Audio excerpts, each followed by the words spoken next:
What's up, Buffalo Bill fans? It's been a long time since I've done a video. Quite a bit's happened, mostly to do with the coaching staff. We're a week away from free agency now, especially with a short month. So, a little under 2 weeks away, actually, to be quite honest. That's a fun time. Guys are going to start getting released. The big news since I last did a video was Mike Pettin taking the Cleveland job, the whole upheaval there, taking three-quarters of the defensive staff with him. I mean, there was already starting to be changes with the coaching staff. There was a lot more coaching staff additions than I thought would be on the offensive side with Jim Hostler, quarterback coach Todd Downing, wide receiver coach Rob Moore. So they really are trying to fortify that offensive staff just as much as they had to retool the defensive staff, particularly to help Hackett focus on game planning and then surrounding EJ Manuel, the rest of the offense with coaches that have had experience game plan in the playoffs like Hostler has, and even Downing. He's prepared for a playoff game when the Lions played for the Saints, so they wanted to get a little more experience, a little more season there. But on defense, being able to get Jim Schwartz to come in and take the job, a lot of people are of course now it's the whole thing with the 3-4, the 4-3. The Bills defense last year predominantly played a 4-3 defense. They didn't play a 4-3 defense. They didn't play a 3-4 defense. They were a 4-3 team, 4-3 Bear under. They if you look at Schwartz's background along with Pettin. Pettin comes from obviously Baltimore, where he cut his teeth under Rex Ryan. But Schwartz was in Baltimore too, was in Cleveland, but predominantly cut his teeth under Jeff Fisher. Jeff Fisher comes from where? Chicago Bear, Buddy Ryan defense. There you go. There's the connection. So I think the defenses will be similar in terms of levels of aggression, just different types of aggression, where the aggression comes from, whether it's corner blitzes, safety blitzes, overload blitzes, stunting, different types of thing. One thing is for sure, the run defense had to be rectified. Either way, whether Pettin stayed or whether whatever happened, which it did. So, with that being said, that had to be rectified. But I think they did a great job filling the staff. Everybody was really.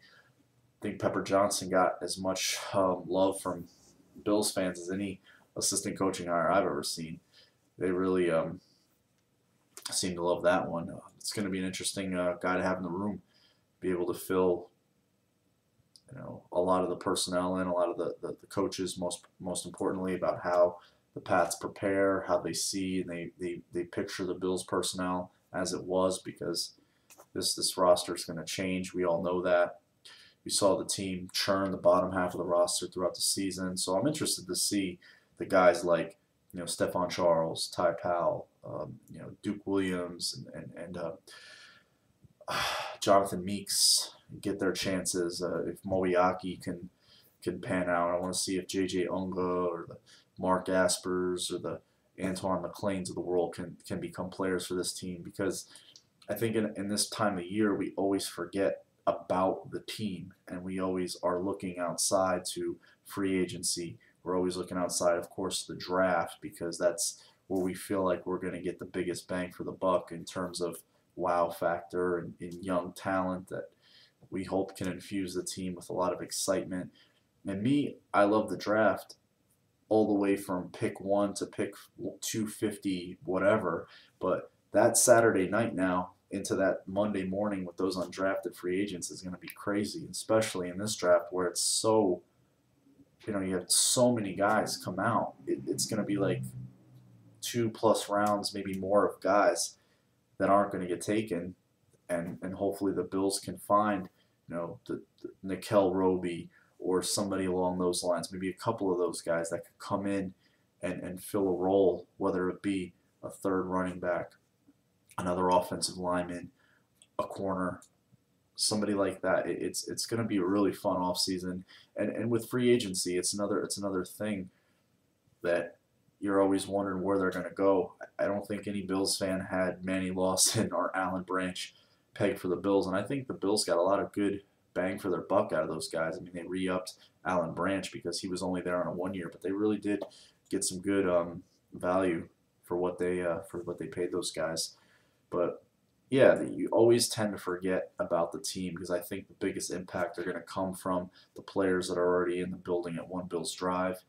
Um, the development of E.J. Manuel being most paramount, how they address the run defense, the special teams coverage. I mean, it came to a head that that finale where it was wet, guys are tired. It was a couple of big returns. I think there was more of a player issue than a scheme issue. There's a lot of missed tackles. You can't go out there and make them do it. You can't go out there and make a tackle for them. You can only draw up. You can draw the best schemes up in the world on the grease board, and if they don't get it and it doesn't compute and they don't do their complete their assignments, then it always you want to fire the coach. So I understand it. It's kind of the way of the world. We always want our bowl of blood. Somebody's always got to be blamed, held accountable.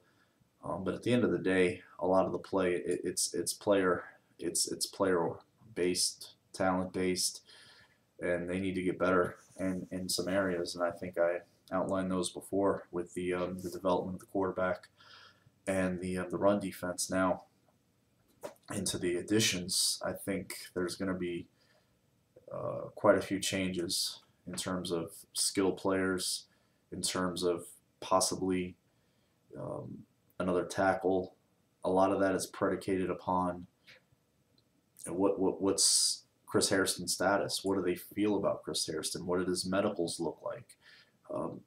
Is he a liability going forward health-wise? Do they even like? It's just there's a lot of questions there. So with the uncertainty, at least from our point of view, you would think tackle at some point, maybe two, whether it be a lower-end free agent, a lower-end draft pick. They said that those two positions in particular, wide receiver, offensive line, is particularly deep in this draft. So you got to figure you don't want to reach. Everybody says, well, this guy is this guy is that. We all say that this time of year. We all feel like there's the next this guy and the next that guy. And then out of nowhere, and we see it all the time where these mid-round picks or these guys that were taken in the bottom half of the draft just, people missed. It's exactly what happens. So we just got to hope that this year they can get that Kiko Alonso type impact out of that first-round pick. They can get a Nickel Roby impact out of that second-round pick. They can get guys firing on all cylinders. Being the second year in the system, it can do nothing but help the rookies that were there, like Goodwin, Woods, Manuel, can be settled in, dialed in, and look, this is a different ballgame now. We're professionals.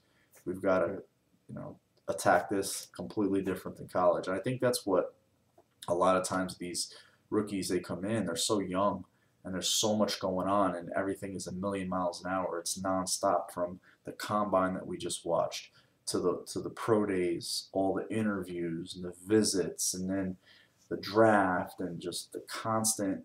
They just don't stop, and then before you know it, they're in the mini camps, and then they're the OTAs, and then they're get a little bit off, but it doesn't seem like nothing because here we come early July, you're in training camp. So it is just a year-round grind that a rookie who doesn't know how to live the NFL life yet, it's going a million. It's bad enough being that age because we all remember when we were in our early 20s. Life is going like you're in the fast lane and you don't know how to take your foot off the gas.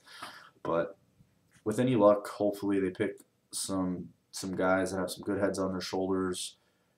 Everybody has character issues or concerns or questions. It's young guys, young people make mistakes. We all made mistakes, so I'm not looking to smash anybody for those or question anybody to pick up.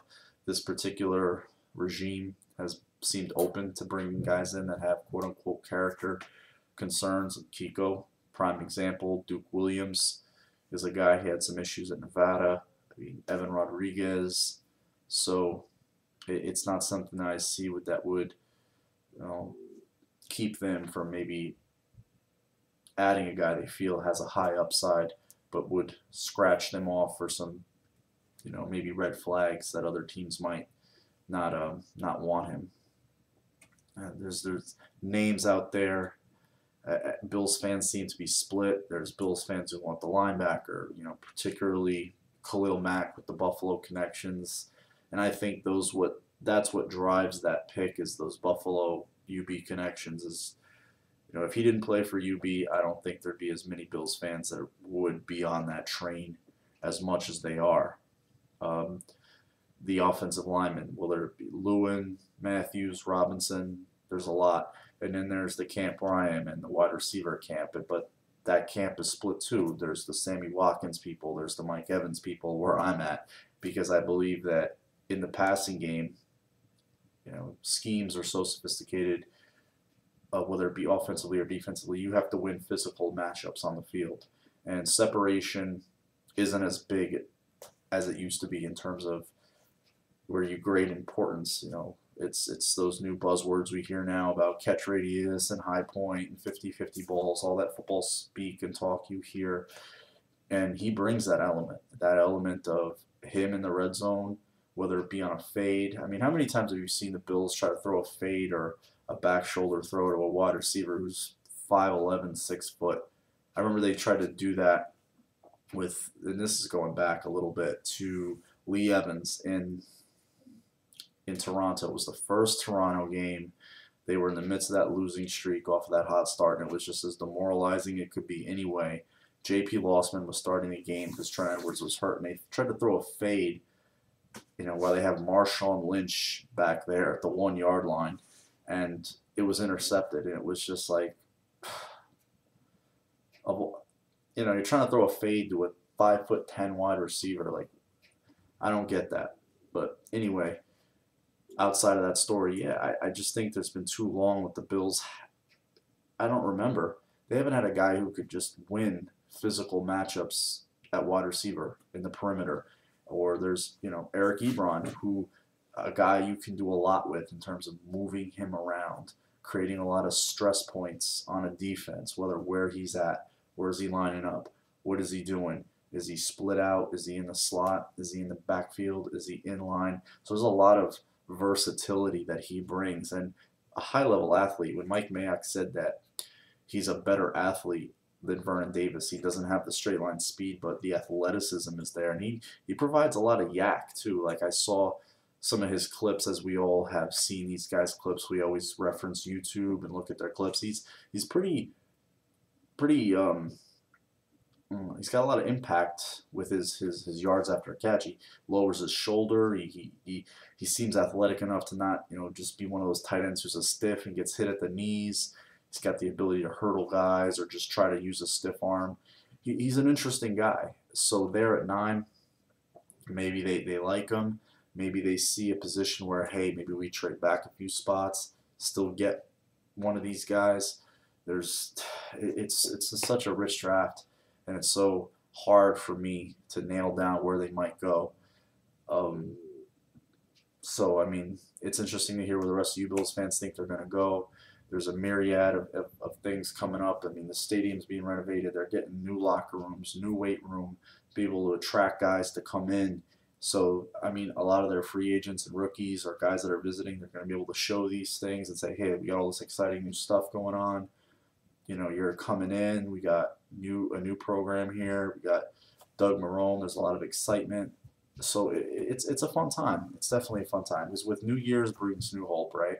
And that's all we want. We just want to see the team win, get better, and get better players. And the thing that kills us is we're not going to see them on the field for another 7 months as of right now. So I know, bummer. But anyway, Bills fans, it was good talking to you. Hope you're all well, and hopefully we have a great off season starting very, very soon. There's been no releases yet, no talk of releases or speculation. I mean, the elephant in the room right now is where Stevie Johnson's status is with the team. We've heard varying degrees of opinions and speculation. Eric Pears would be the next guy, but outside of that, I mean, Kevin Kolb also. So it's been a 15-minute video. Sorry I've gone so long, but anyway, you guys have a good one. Take care. Always appreciate the feedback, follows, and comments.